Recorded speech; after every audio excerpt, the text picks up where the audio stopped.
बहुत समय पहले मिथिला नामक राज्य था, जिसके राजा जनक एक महान, न्यायप्रिय और विद्वान राजा थे। वे वेदों के ज्ञाता और सत्य के उपासक थे। एक दिन वे स्वयं खेत जोत रहे थे, जब धरती से एक दिव्य बालिका प्रकट हुई। उस बालिका को देखकर राजा जनक चकित रह गए। उन्होंने उसे अपनी पुत्री के रूप में स्वीकार किया और उसका नाम रखा सीता, क्योंकि वह हल्की नोक सीत से उत्पन्न हुई थी। राजा जनक को सीता से अत्यंत स्नेह था। जब सीता बड़ी हुई तो वे न केवल सौंदर्य में अनुपम थीं, बल्कि गुण, विनम्रता और धर्म में भी अद्वितीय थीं। शिवधनुष और राजा जनक की प्रतिज्ञा। एक बार सीता बचपन में महल में खेल रही थीं। वहां भगवान शंकर का धनुष रखा था, वह धनुष जिसे देवता भी आसानी से उठा नहीं सकते थे। सीता ने सहज भाव से उसे हाथ में उठा लिया। राजा जनक यह देखकर अचंभित रह गए। उन्होंने निश्चय किया कि जो वीर इस धनुष को उठाकर प्रत्यंचा चढ़ा सकेगा, उसी से वे अपनी पुत्री सीता का विवाह करेंगे। यह समाचार चारों दिशाओं में फैल गया। अनेक राजा, राजकुमार और वीर मिथिला पहुंचे, पर कोई भी उस दिव्य धनुष को हिला तक न सका। विश्वामित्र ऋषि के साथ राम और लक्ष्मण का आगमन। इधर अयोध्या में राजा दशरथ के पुत्र राम और लक्ष्मण गुरु विश्वामित्र के साथ यज्ञ की रक्षा के लिए वन में गए थे। जब उन्होंने राक्षसों का संहार किया तो ऋषि विश्वामित्र प्रसन्न हुए और उन्हें मिथिला चलने के लिए कहा। उन्होंने कहा, राम, जनकपुरी में एक अद्भुत स्वयंवर हो रहा है। चलो, वहां तुम्हें कुछ महान कार्य करने हैं।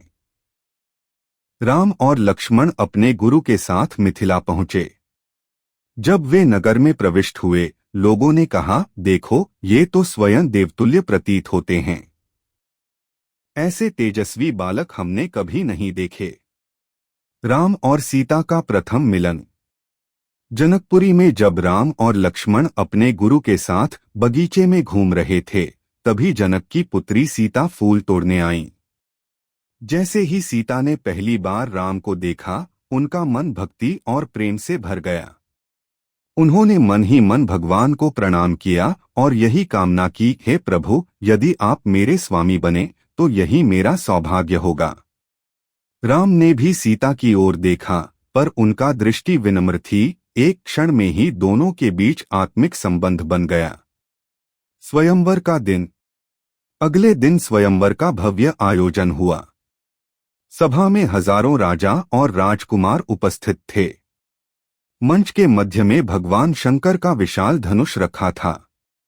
उसके दर्शन मात्र से ही लोग कांप जाते थे।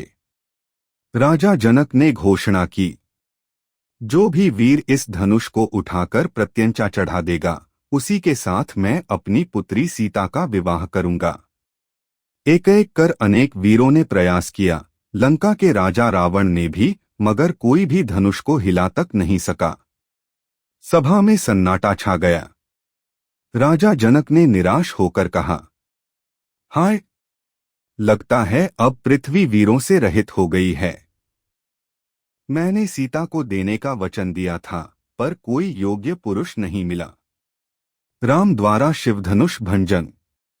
तभी ऋषि विश्वामित्र मुस्कराए और बोले, राजन, यह तो जल्दबाजी की बात है। मेरे साथ अयोध्या के राजा दशरथ के पुत्र राम हैं। इन्हें भी एक अवसर दीजिए। जनक ने आदरपूर्वक अनुमति दी। श्रीराम ने गुरु की आज्ञा ली, फिर वे सहज भाव से धनुष के समीप गए।